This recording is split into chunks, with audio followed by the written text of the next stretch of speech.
O Evangelho em 3 minutos, com Mário Persona.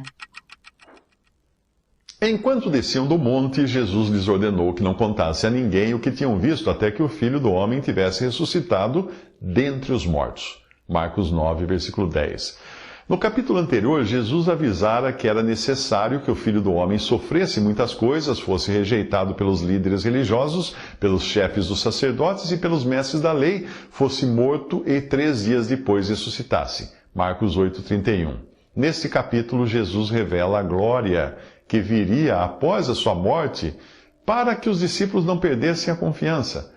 Os judeus sabiam da ressurreição dos mortos, mas não dentre os mortos, a ressurreição dentre os mortos, porque existe uma falha também nas versões da nossa Bíblia que trazem dos mortos, nos versículos 10 e 11 desse capítulo, onde deveria ser dentre os mortos. E alguns, lendo assim, ficam sem entender por que os discípulos indagavam entre si o que significaria ressuscitar dentre os mortos. Em Marcos capítulo 9, versículo 11. Haverá uma ressurreição em que alguns serão tirados dentre os mortos, enquanto os outros permanecerão mortos nos sepulcros. Portanto, haverá mais de uma ressurreição, além daquelas, como a de Lázaro, que não eram definitivas. A primeira é chamada de ressurreição para a vida, em João 5:29, e ressurreição dos justos, em Lucas 14:14. Também dos que serão tirados de entre os mortos, em Filipenses 3:11.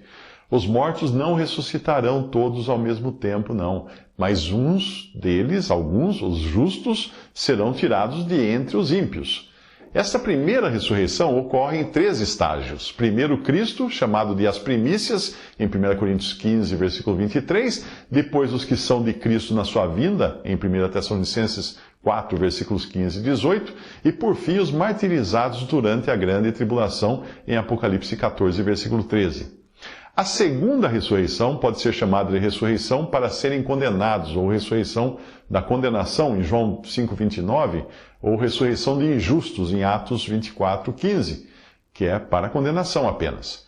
Estes irão ressuscitar após os 1000 anos do reinado de Cristo na terra, em Apocalipse 20, versículos 7, versículos 11 ao 15, para enfrentarem o juízo no grande trono branco e receberem a sentença da condenação eterna, de que fala Apocalipse 20, versículos 11 ao 15. Nós não lemos nada de salvação para os que ressuscitarem nessa ocasião, na ocasião do juízo final. Os que participarem da primeira ressurreição não serão incluídos na segunda morte, Apocalipse 20, versículo 14, mas os incrédulos serão lançados no lago de fogo. Nada disso, porém, era conhecido dos judeus. Daí a surpresa com a expressão dentre os mortos. Para eles, assim como para a grande maioria da cristandade dos tempos atuais, a ideia era de que todos ressuscitariam no final. Mas quando a ressurreição final para a condenação acontecer, os salvos por Cristo já estarão com Ele ressuscitados em diferentes momentos antes disso, muito tempo antes disso. Visite 3minutos.net. Dúvidas? Visite respondi.com.br. Adquira os livros ou baixe o e-book. Também para Android e iPhone.